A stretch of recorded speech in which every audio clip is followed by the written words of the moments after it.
Good afternoon, good evening, and good morning. Welcome to a very special episode of The View from the Afternoon. You already know the title, you know what the score is, but before we get started, I want to just tell you a funny story because this wouldn't be TPD TV if things didn't go wrong. So I'm about to explain to you what went wrong here because this is a real bittersweet moment.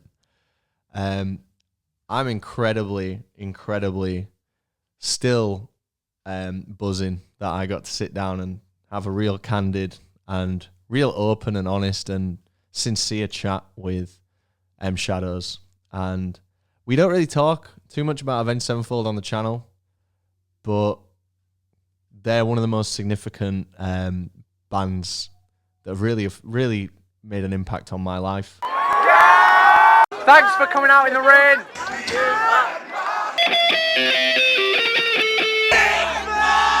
If you've been watching for a long time, you'll know that. But in recent years, because Avenged Sevenfold, haven't really toured in the UK for a little while, we don't, we haven't really spoke about them much. But that is how it is. Me and the boys, we kind of came of age listening to this band. So this is a big deal for me. Let me tell you a funny story. So sorted this with Em, and we planned it for a Tuesday, and then Monday rolls around, and Em drops me a DM, and he's like, "You ready?" And I'm like, "Yeah, man, for sure. Like tomorrow, yeah." And he's like, "Yeah, my bad." So I was like, "Okay, cool." So like he is ready now. Let's see if like he's available now, and we'll just do it now. So I was like, well, if you want to do it now, if you're sat in front of the computer, you're kind of in the zone or whatever. That's what I'm thinking. Like, let's do it now. I'm in bed at this point. And he's like, yeah, let's do now. So I'm like, shit. I start panicking. It's all good, of course. It's all good fun. But like, I'm a bag of nerves at the best of times. So I run in here, I get my computer set up. I did a podcast recently with the R&L Mill, and they used a tool called Riverside, which was an exquisite way to do a remote podcast. So I was like, I need to get this set up, set it all up, blah, blah, blah. Long story short, anyway, Shadows is having some issues with his Google Chrome. I think he had to use Safari, I think my end was telling me. I don't know. Either way, we chatted for an hour. The first 12 minutes or so, unfortunately, the recording wasn't working. And that's on me. That's my bad. We talked a little bit about Download Festival. We talked a lot about California. But it wouldn't be this show if something didn't go wrong. So we'll jump into it now. The footage, I did some thinking on the fly, and I've recovered the footage and the audio to a very listenable and watchable level. I've been panicking all day that it wouldn't have been airable, if that's the word, but I'm very, very pleased with how it actually turned out given the on the fly kind of challenges that I faced. Anyway, M Shadows, thank you so much for sitting down and having a chat with me. I really appreciate it, and it was great to chat to you. This starting point of the conversation is me asking Shadows how he got into crypto and where his crypto journey started and who put him onto crypto.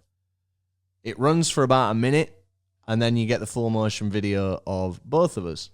We talk about lots of things. We talk about crypto, of course. That was the main thing that we wanted to talk about.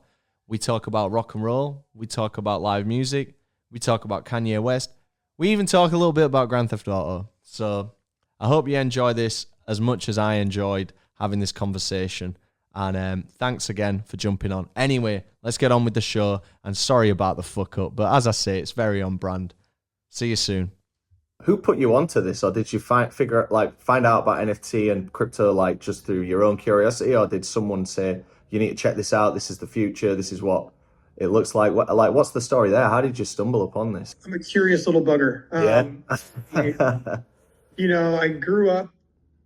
The culture around video gaming and the internet obviously is stuff that I'm a little older than you, so this stuff was invented during my youth, right? Where you start a band and you have CDs, and then the big innovation was we can burn CDs. Oh, we went from tapes to now we have CDs where you can change tracks, which was crazy. And then before, like for us, it was like you had to rewind the song. I did have a few tapes. I remember picking up an Eminem Lose Yourself tape back in the day. Yeah, so like, but that was like all we knew. And then CDs came out, and that was the new technology, and people didn't really quite get it. It's like you had to buy a whole new system. You know, it's a scam to make us buy. Yeah, the big music companies just want your money. Yeah. And so then we got CDs, and then it was like revolutionary for us because we could like skip tracks and go to your favorite track instantly. Whoa, and then imagine. And then the computer came out in a way that you could actually go to Best Buy or any store and you could buy a stack of burnable CDs and you could burn CDs. So like now, like you have one CD and you're like, oh, I give it to all my friends. It's amazing. And then, you know, Napster came out, and then all of a sudden there was streaming. There was a lot of people that either didn't believe in it or they thought it was like not useful. Yeah. And then in 2000, you know, then we went through MySpace and we went through Facebook and all these things that you had to do as a band, and that's how you got discovered. And you know, if you don't have a MySpace page, you're nothing. And so just a funny time. And then in 2015, I got introduced to internet money, which was Bitcoin. And it made sense to me, being in the gaming community and being in, you know, online where we were interacting with people all the time, but there was no real money. It was always, what's your address? How do I send you money? I think PayPal was coming out at the time, or it was becoming big, and you had to have your credit card and sign up and do all these things where it just seemed like it worked, but it was whatever. And so internet money to me seemed like it made sense. I didn't really understand the white paper that Satoshi Nakamoto had written, but I bought a bunch of Bitcoin. And then I quickly, after that, bought a bunch of Ethereum because I started understanding smart contracts, the idea of data being on the blockchain and being able to give some sort of ownership over, you know, a consensus ownership that doesn't involve humans, that you could do something for me and I could do something for you. And the computer is the one that decides when we both get paid. It made sense.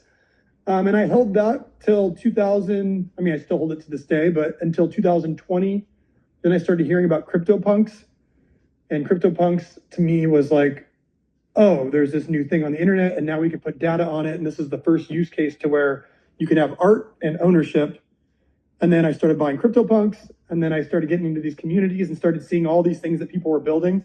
Then the Bored Apes to me was the one that clicked. It was like, oh, community, they can airdrop you anything they want at any time. This thing can allow you into clubs. They can do whatever you want it to do. Yeah. And so that's when I started ideating about the Deathbats Club. But the technology was just kind of one step at a time. You know, I didn't quite understand all of it at first, but I kind of was just like participating and then understanding after I participated. So were the rest of the team all up on this as well? Like, were the rest of the guys in the band all into crypto and NFT, or was this something you had to kind of sell to them, so to speak, the Deathbats Club idea, or were they already on board? Well, I got Brian Sin into crypto back when I got into it. Yeah. So, but as crypto started getting more and more expensive, you know, everyone in our camp, it was like, okay, it's too high to buy. Okay, now it's too high to buy. You know, like, yeah, I got Ethereum at $13 a coin, and wow. when it got to $300, it was like, no way it's going higher. You know, now it's like 3,600. But so I think everyone kind of missed the boat on that. You know, there were some rises and falls, and you know, a lot of like, why didn't you sell? But I just believe in it. I believe in the technology. I don't use it as a speculative tool. Yeah. And so when I started collecting JPEGs for lots of money, that was like, okay, now that's really lost it, right? Like that, he finally got off the den. And so it took like a couple of months of me talking about it to Brian, who again got it quicker than everyone else.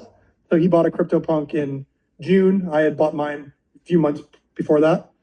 And at that point, I'd accumulated a lot of stuff, and I was showing him these things, and he started digging around Discord, and he's like, wow, this is crazy what people are doing, what they're building.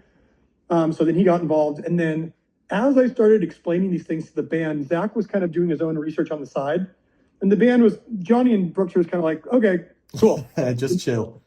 Yeah, but then I was being very persistent with it. And then Zach one day he started laying out what he knew about it, and it was very much he understood it. Mm-hmm. And so decided to do this. It was kind of me, Zach, and and Brian that were like, we're building this thing. This is how we're going to do it ethically. We got to do it right. And so everyone was involved. Everyone's really excited now because they start seeing it. They're starting to see, big video game companies get involved. They're starting to see articles in the New York Times. They're starting to see, what the Bored Apes have done, what the CryptoPunks have done, what gaming's going to be. And so now they're like, oh my God, I'm so glad we're early. They've met with our sandbox people in the metaverse and what's going to be built. And so people are excited now, but it took definitely some time to get them. Yeah, big task. So Yeah. so you did 10,000 Deathbats, right? And all 10,000, pardon the pun, but they flew out pretty quick. Yeah, not quick on crypto standards, but very quick in terms of taking one audience and convincing them that this is something they should be a part of. This is the thing, because like you're not speaking now to crypto evangelists necessarily, right? Yeah. You're speaking to metal music fans and specifically Avenged Sevenfold fans. Obviously, that is the singular market for these. So they went, I mean, I was keeping my eye on them. They went very quick considering that, right? Yeah, I think so. Was that what was that like when they all just were gone? Was it like, okay, I mean, I guess it's a realization of the fans have the ultimate trust in you guys, right? And know that because you did the promotional video, right? And that was like incredibly well put together, and it talked about some of the utility that these bats will have. Like, if memory serves, you talked about was there a golfing perk that one of them has where someone could go and play some golf with you? Yeah. Yeah, so I think that's pretty cool. Yeah, so I think that those were just little cherries that we sprinkled on top because we thought it'd be fun. Yeah. But that wasn't really like the gist of this. The gist of it was to convince fans that instead of giving us money, which they've done our whole career, you're still going to have the concerts, you're still going to have the albums. But if you want to be a part of these communities, which there already were communities in Reddit, there's already things, we're going to give you ownership of those communities. You're going to have governance over how those communities are run because you're going to own your token in a way that if you ever want to get out, you can always sell it to somebody that wants to be in. And so the idea that, like things like the podcast that we're doing or the talent show that just happened, or there's a bunch of things coming really soon. Iron Maiden reached out about us being in their video game, and we're actually going to let the community be in the video game. So they're going to use their bats in there. So there's all these things that you can do if you didn't have this token that you wouldn't necessarily be able to do. It funds itself in a way, but it also builds the community in a way. But one thing that we were really happy with about this is that the floor price stayed really low. Fans got in. It's not a bunch of crypto speculator flippers. And that was one thing that we had to frame to the crypto people was like, hey guys, this token's not going to be the same as the Bored Apes. We're not going to do everything we can to make the price high. We're trying to keep the price low. I mean, if you look at the value that we're giving, you could still get in for $200 right now. Yeah. And to me, that's insane. And is that on OpenSea? So that's the second-hand market, right? Yeah. And so to me, like, obviously it's not going to stay there forever because I know what we have planned, right? The things that we have planned laying out are going to be for the people that are pure evangelizers, pure live, breathe, sleep, Avenged Sevenfold, and build and want that community. And then for everybody else, they're going to have life is going to be the exact same. No one loses anything. It's not like you're not doing the shows now. No more albums kind of thing. Yeah, but I do believe that there's an overarching crypto play here where if Spotify and Apple Music or a third party disrupts it, which we've seen happen over and over throughout the history of tech, if something goes on chain and artists get paid quicker and you can fractionalize off royalties to your most diehard fans and that you can release music more peer-to-peer, I think that albums might go away, right? I think that there might be a possibility where, we want to release 3 songs today and that's how we're going to do it because we can get it right to our true fans. We don't need to go through the machine of how do we promote this? How do we get it out to people? What's the radio agenda? What's the MTV play? Like, these things are all going away slowly, and the blockchain gives us a lot of possibilities to be creative. I don't know the answer to how that looks, but I do know that we're going to experiment with it, and it should be more exciting to fans once they change the way they consume things. Because, I consume things probably the same way you do. I wait for an album, I get all pumped up, and then I get the 12 songs. And at my age, I don't know if I listen to all of it right now. I don't like, I have there's so many things vying for my attention, right? I've got Netflix, I've got, movies, I've got my family, I've got all these things that are like, and our kids are even worse. They've got TikTok and they've got, Twitch, and they've got all these things. Music's kind of taken a back seat. It's just it used to be the only thing we would do, and now it's one of the things that we do. And so to get people's attention, it might be better to kind of drop things instead of just that big clump of music that not everyone can sit down and ingest. So these are a lot of things that we're thinking about and a lot of things that we're trying to experiment with. Because at the end of the day, the old model gets a little boring to us and we want to stay engaged and excited. So that's a lot to unpack there, but no, it is, but it's really interesting because this is stuff that, like, because you see a lot of artists getting involved in crypto in one way or another, whether it's an NFT or whether it's a coin. And I think it does have a bad name. Like I said to you initially, like I'm pretty skeptical, like, because a lot of the news that you hear as a non-crypto guy is like about the pump and dumps and about people kind of giving it a bad name. And this is why, I think a lot of people who aren't super into it kind of roll their eyes a little bit. It's all about understanding, right? And you've got potentially a hard job here. Thankfully you've got all these loyal, diehard fans that trust the message and trust what you're doing with the Deathbat. But you also must be getting like a lot of nonsense on Twitter from people who maybe loved Waking the Fall in a City of Evil and are checking in on what's going on with Avenged Sevenfold, and they must have a lot of negative stuff to bring. I mean, I've seen it with artists, I've seen it with Avenged Sevenfold when that video dropped. How does that take any of the wind out of your sails, or are you like, fuck it, like we know what's going on, we know what we're doing, we know we're doing it for the right reason? We're more in the camp of fuck it, we know what's going on. Yeah. Just because I think that if we were to crowdsource people's opinions on every record that we wrote, and I mean, you would never get City of Evil, right? Because people would want another Waking the Fall, and then you would get the White Album because people would want another City of Evil. I believe that you have to lead, and then people will either follow or they'll jump off. But you have to have good ethics of what you're trying to do. We have 22 years of being a band that have always tried to do right by the fans. If people think that all of a sudden we jumped off because we wanted a $3 million payday, which gets divided by 5 people and a bunch goes to management, and then you pay taxes, and it's really nothing at the end of the day when you look at the grand scheme of our whole career. It just, people aren't doing, like, we would never do that. So that's what I like about projects that people are doxxed, right? You know who they are.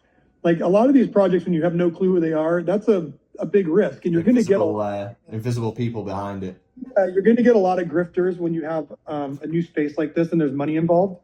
But we're really trying to go into the lion's den here and go walk through the fire, because we believe at the end of the day this is going to be beneficial more for the fans, because the fact that you can own the money you put into something, and the fact that we have access to, like, there's so many examples, right? Like if you were to like say, hey Matt, because a bunch of people said, hey, why didn't you drop 10,000 tickets because we dropped 2 tickets to everybody on, in the Death Club.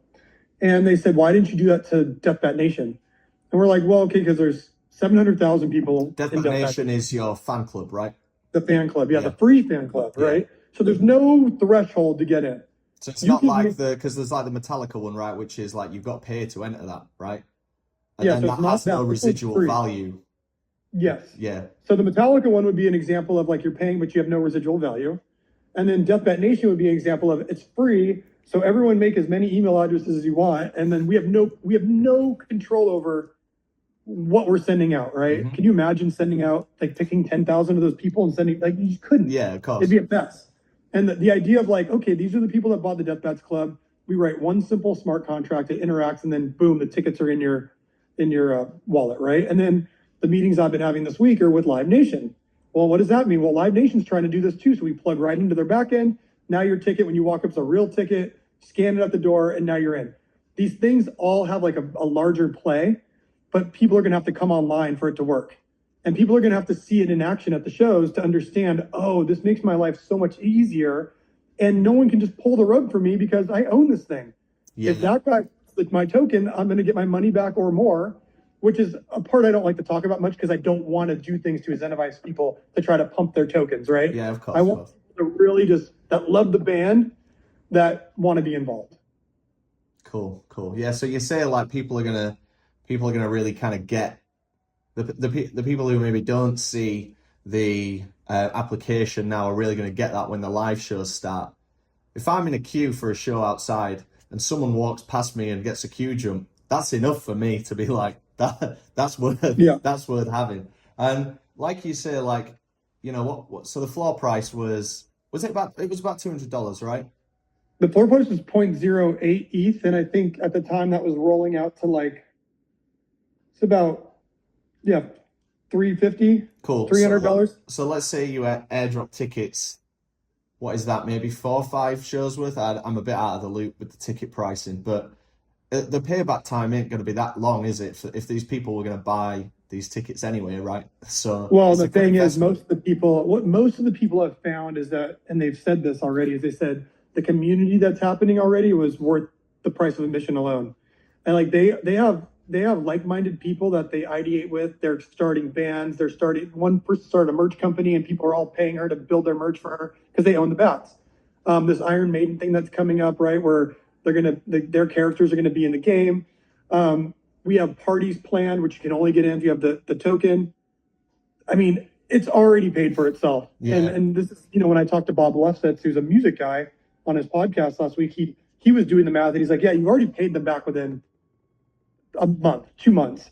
He's like, and the thing is, it's just going to get better and better. And yeah, I mean, but people don't see it that way. They see it as, but it's funny because people don't think we see all this stuff, but we own our own merch company. And so every order that comes through, we can see. So it's all like internally fulfilled.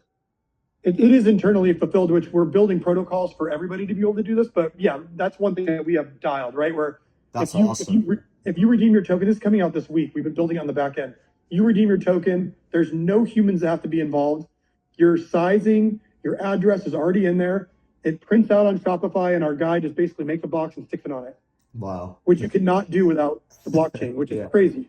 But one thing we saw was a lot of people complaining about the price because I think they think of it as just a JPEG, right? Mm-hmm. They think of it as, why would I care? And the same people were buying $200 merch boxes and one merch box, but they wouldn't buy the token that you can hold for life and you can sell back. So it's just an education thing. It's like teaching them that, no, you're going to hold on to this thing forever. It's not just a stupid picture.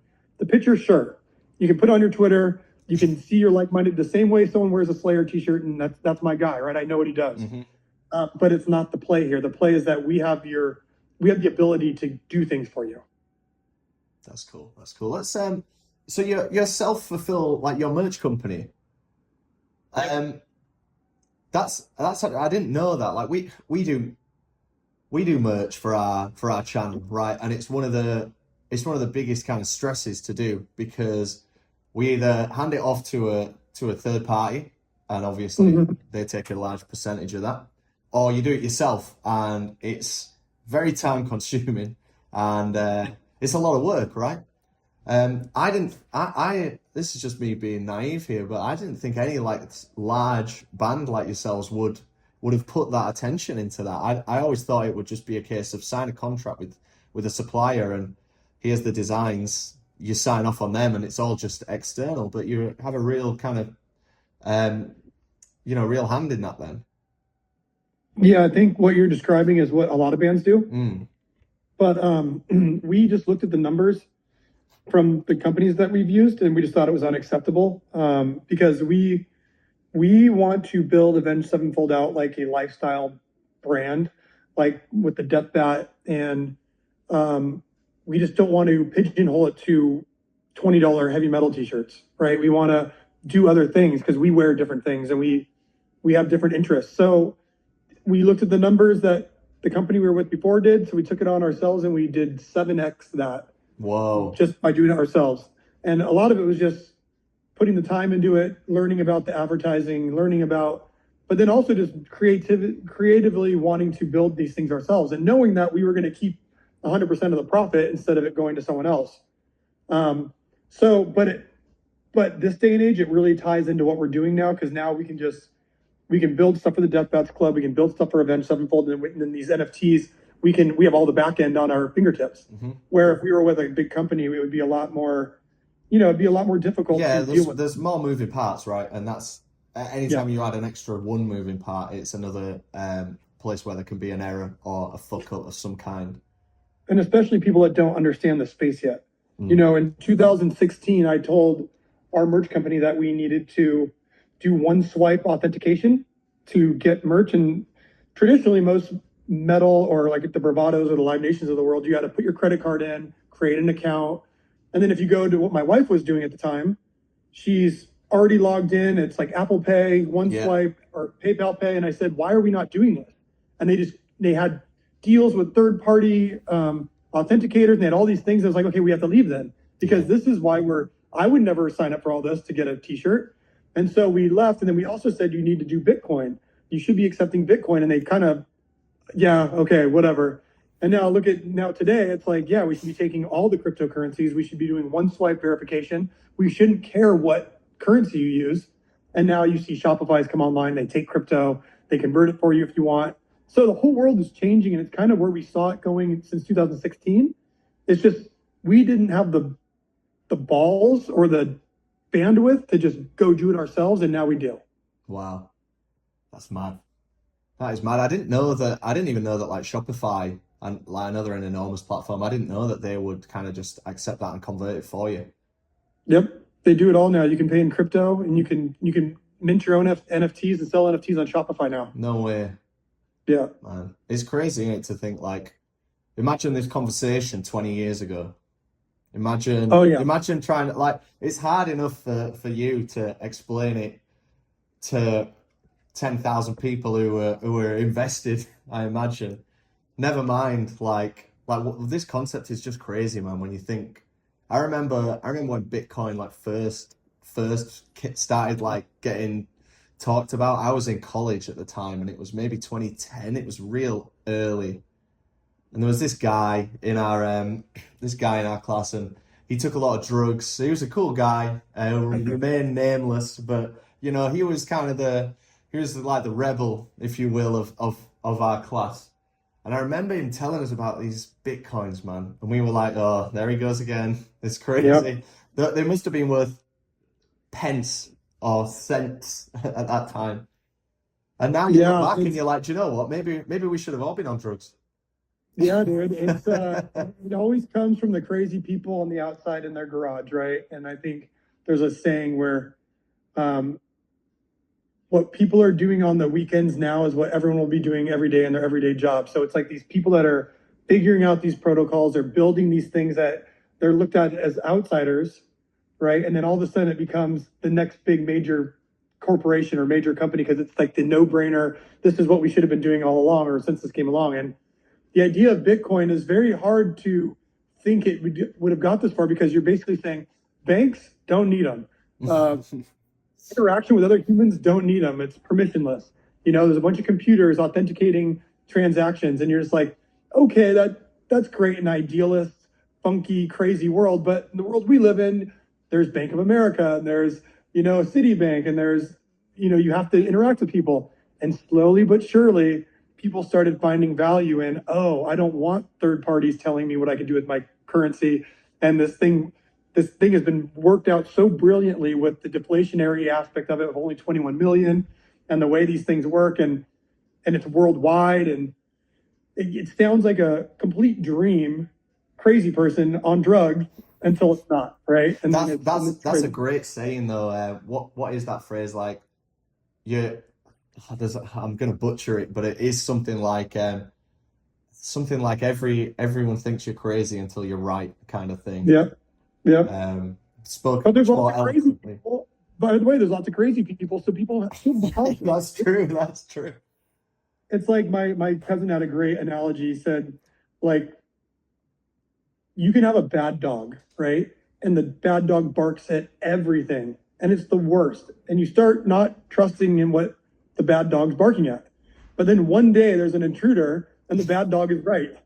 And he's like, all of a sudden it's a good dog. And I love that analogy because it's like, yeah, like there's people that they're always crazy, and then there's people that it works out, right? It works out for that particular use case. So yeah, it's a great analogy. Great analogy. I guess it comes down to the boy who cried wolf, right?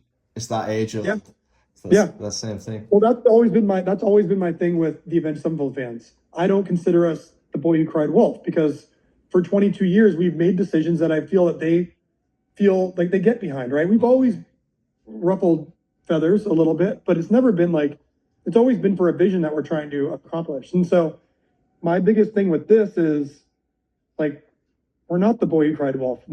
We see this going somewhere, and we have the technological chops, I guess, with the people that we're working with and where we see it going, that maybe NFTs don't become a thing. I don't believe that to be true, but maybe they don't.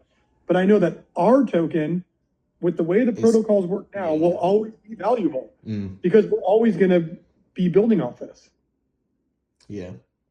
Yeah, that's it, right? If the whole industry collapses, there's still a tokenized Deathbat that Avenged Sevenfold will support. And we can still do the things that we can do right now. I believe no one else loses out. No one loses out. But I believe that in the end of the day, all Avenged Sevenfold fans that have a phone will have wallets, and they will be participating in whether it's Nike or Supreme or Gucci, and they'll have metaverse land, and they'll interact with their friends in there the same way we interact on Call of Duty. And they'll be doing all these things, and it'll just be this interoperable thing where it's just a normal piece of everyday life. It's kind of like going to you and saying, hey, one day you're going to carry a phone that's a supercomputer in your pocket. Well, no way. I remember the day before that, or the days before that, and I didn't want anything to do with it. And now I spend hours on this damn thing, right? Absolutely. Like it's the center of my universe. I believe that's what's going to happen. Wow, that's you mentioned Call of Duty in there. And I don't want to just completely change the subject, but I only remembered today that you and Gates were in fucking Call of Duty. What was it, Black Ops 2? So we were in Black Ops 2, and then I was a playable character in Black Ops 4. That's crazy, because you're a big gamer, right? I've seen you got that rig, right? That flight case with what is it, exploits? Yep, Fort Knox. Fort Knox, that's the one. Yep. I mean, that's the most rock and roll thing I've ever seen in my life, man. It's the nerdy rock and roll. Yeah, man. It's two cultures absolutely just clashing together. Totally. It used to be banging chicks and cocaine, and now it's video games with the boys. I love it, man. I love it. Are your kids into video games? Oh yeah. Yeah. Oh yeah. Yeah.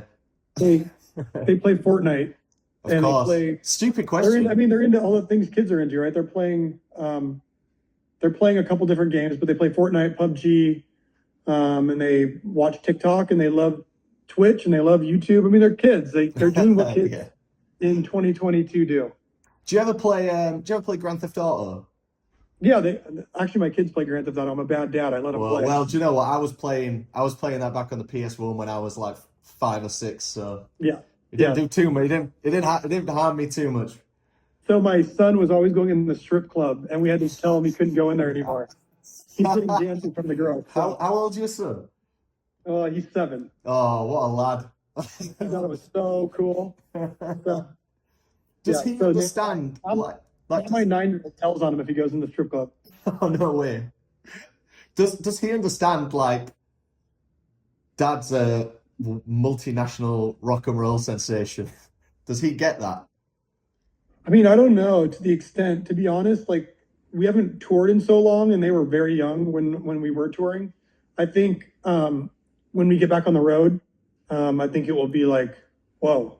Like they know though, because there's a lot of kids at the school where their parents are fans, and no way. And the kids let them know, or like, so like a lot of my friends that are in the EDM world, they're big fans of, so they think it's cool. Like they're like, how does Dad know Marshmello, or how does Dad know? These are like the idols to them, and like they go to school and they're like, I met Marshmello, and they're like, no, you didn't.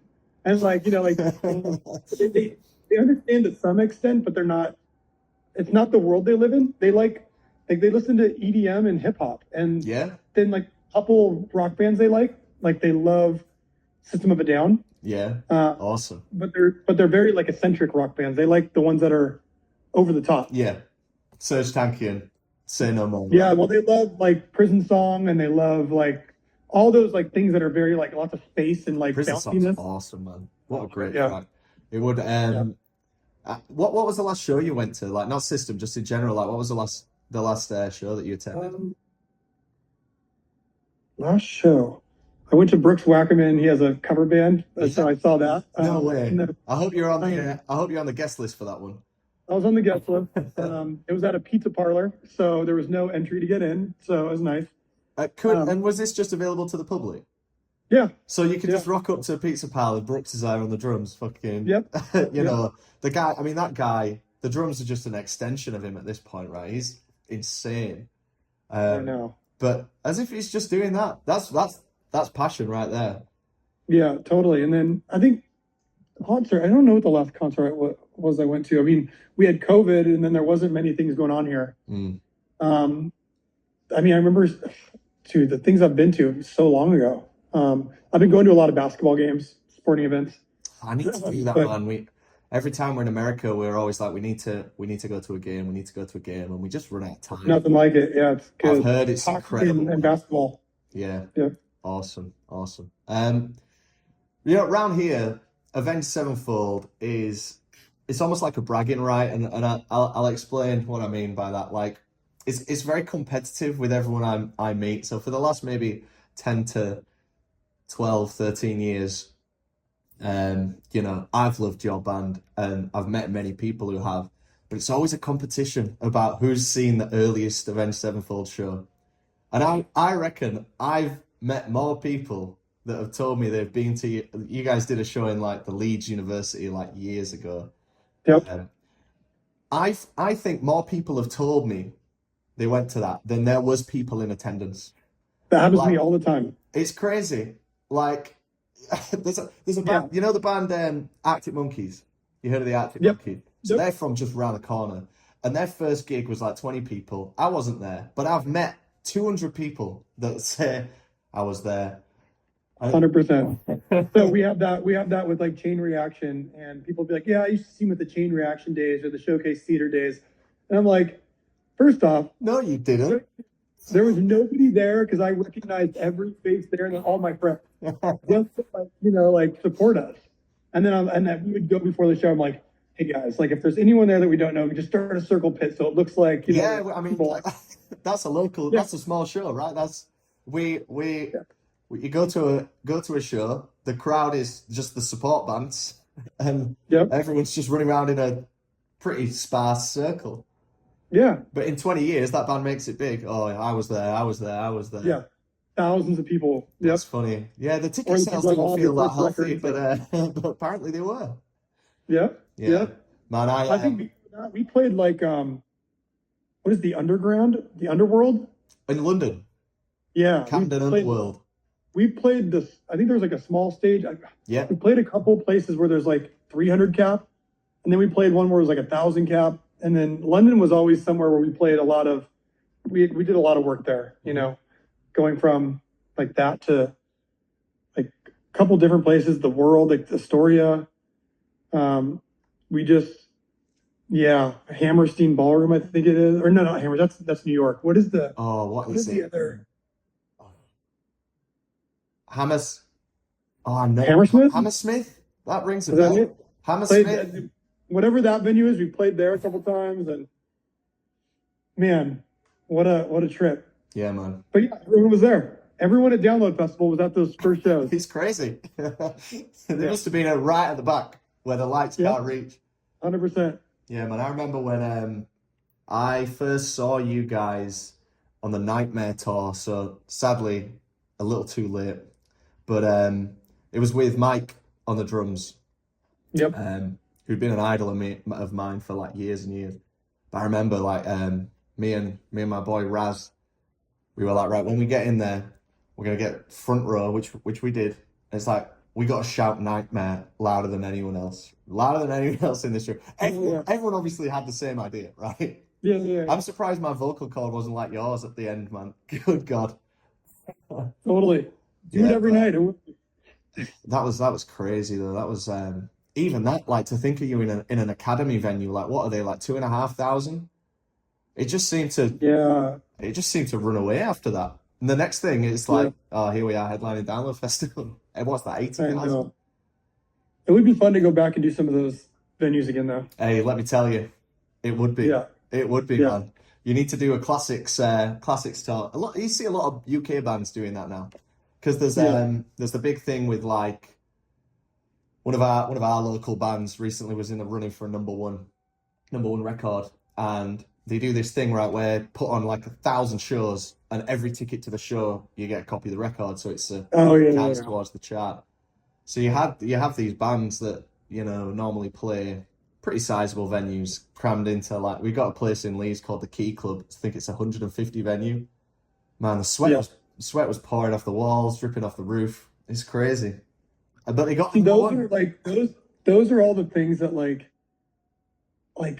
everybody's trying to manipulate the charts, right? Yeah, We're all man. trying to but it's like at some point we should just let it be what it is, right? So we know where we stand. Hmm. And I think that the old music industry put so much earnest into these numbers, right? Oh, I got a number one record. Well, okay, but how'd you get a number one record? Well, we If did there's this. an asterisk next to it, it Yeah, cheapens it, yeah. right? It's like, and that's the problem with rock music right now. It's like always trying to play catch up to these Mm-hmm. artists that are just clearly bigger. Like, Mm-hmm. if a Kanye comes out or an Eminem comes out or something, we really have no chance with those type of numbers. But we try to find sneaky ways to compete. And I just think that we need to fight fire with fire and just make better songs, get better distribution, get more. I don't know. It's just, to me, it's like, let's really compete. Like, you don't want to be second on the bench. And I mean, at the end of the day, there's a lot of people that go like, we don't care. We don't like rock music shouldn't be that big. When it's like, okay, well, if that's the case, then stop making these teams. Yeah, own it. Like, yeah, either it is what it is. It's funny though, because we did that on the stage where we did that surprise release, and it sold less than half of what the previous record did. The previous record had 6 Oh, months of build up. did you do an M&M with that then and just drop it? We did, yeah, we just dropped it. I love that. Um, That takes some balls though, right? but at least we got to see where we stood, right? There was no sell the ticket, get the record. There was no 6 months of, hey, all these pre-orders keep, and then adding more packages on top, and then hey, you got to buy this pre-order too. And when The special vinyl that's like yeah, transparent red. yes, yes. And now And you got to get so, the gold one. You got to get. yeah, Are you a real fan or not? You need both. I know. And so I just feel like it just gets a little corny, Mm. and like, let's just let the music, like, put your money where your mouth is. If you don't care about the chart, then just put the music out any way you want, and stop trying to nickel and dime the fans for multiples of the same record. Or hey, if you go to our live show, you got to get a record. It comes with it. Yeah. Like, I mean, I've tried to offload Bring Me the Horizon CDs because I've got too many of them because I went to too many shows. They're just, yeah, what am I gonna? I don't have a CD player, man. I got an old iMac from like 2000. That's got a CD drive. 100%. Yep. No, Um, it doesn't make sense. no, it's a bit crazy. But yeah, like you mentioned about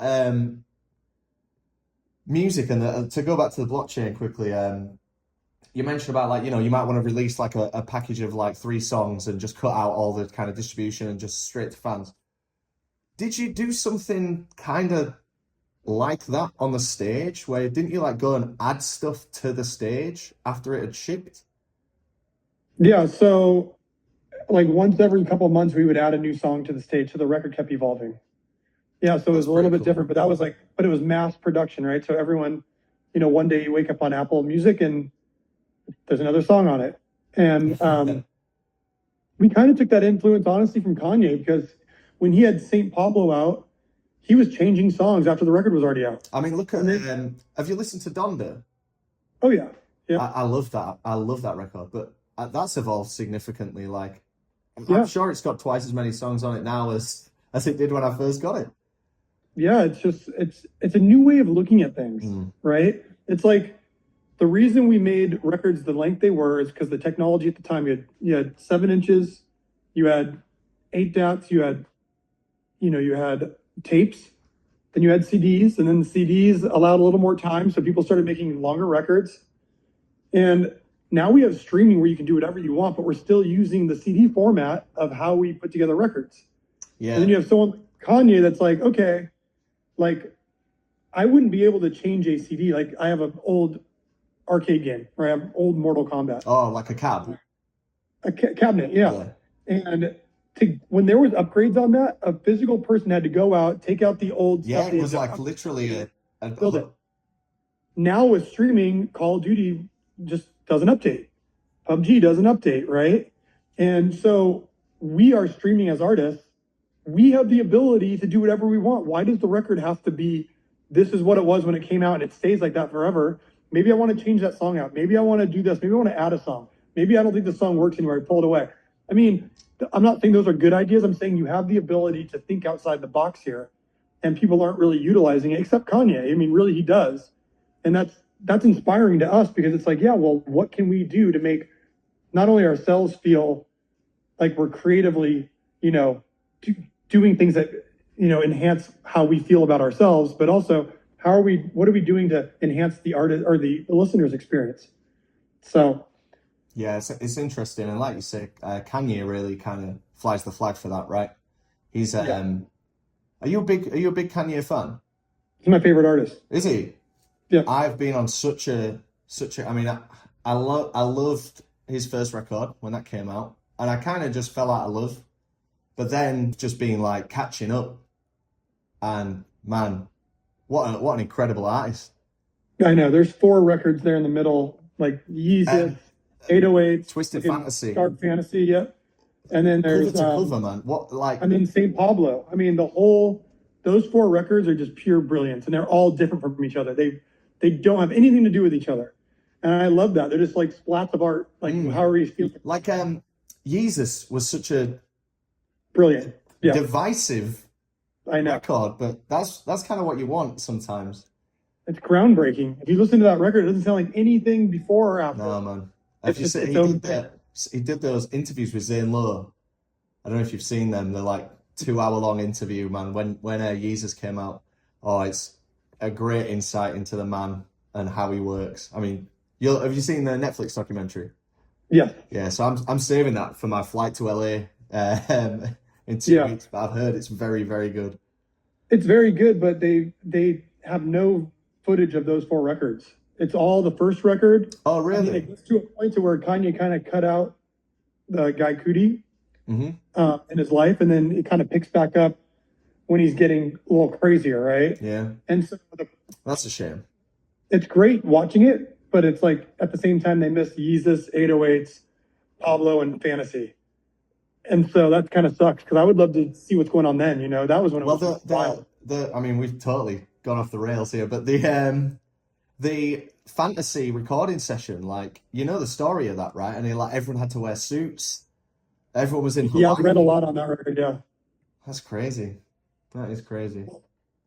It's great to learn that Kanye is your favorite artist, man. I would have had you, I mean, I've heard you talk about so many artists over the years, but I guess I just missed the Kanye fact. That's awesome. Well, whenever we say it, it turns into a headline and everyone gets disappointed in us. So we'll edit this one out then. Yeah, no, you put it in there. People need to know, man. Like, you don't pull from other metal bands. You pull from artists that are doing other stuff, and then the way they think. That's what makes it more interesting.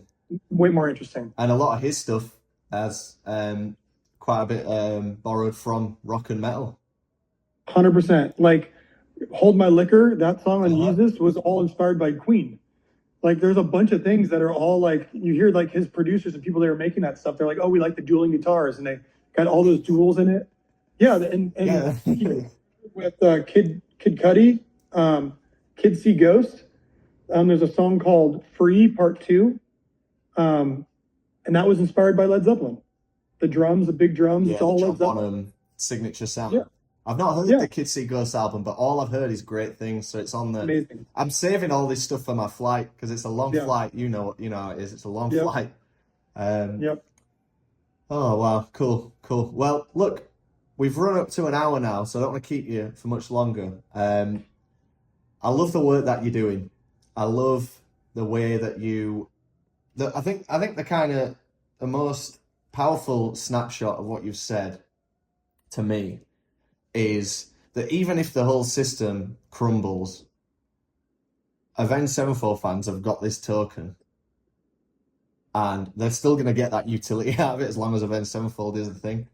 Which kind of then, it's almost like you kind of wish that blockchain and NFT wasn't even part of the conversation, and it was just thought of as this singular token. But it's a great way to look at it, and it's a way that I'll try and frame it when explaining it to other people in my infancy still. It's hard to explain to people if they don't understand the blockchain, and the blockchain is what makes it all possible, right? The idea that everything's interconnected and interoperable in that way, and we can connect real concerts with ticket stubs, with metaverse concerts, with streaming, with royalties. That needs the blockchain, and that's why blockchain people are so excited. But it also turns off other people that don't understand what blockchain brings to the table. They just think, you could have done that before, and you really can't. And so it's the education thing. It's going, okay, that's blockchain. Oh, I understand why this layers on top of it seamlessly. But at the end of the day, as soon as someone says NFT, people, the hair on their backs raises up and they get all crazy. And so it's just, it's one person at a time. It's all good. Love it. Well, I wish you continued success, man. And thanks, man. I can't thank you enough for jumping on and chatting to me. If 18-year-old me could see this moment, he'd be giving me a high five. So I really appreciate everything that you've done. We love Avenged Sevenfold. I love Avenged Sevenfold, and can't thank you enough for just shooting the shit with me, man. On what day is it today? Monday night. Not a bad Monday night. Yep.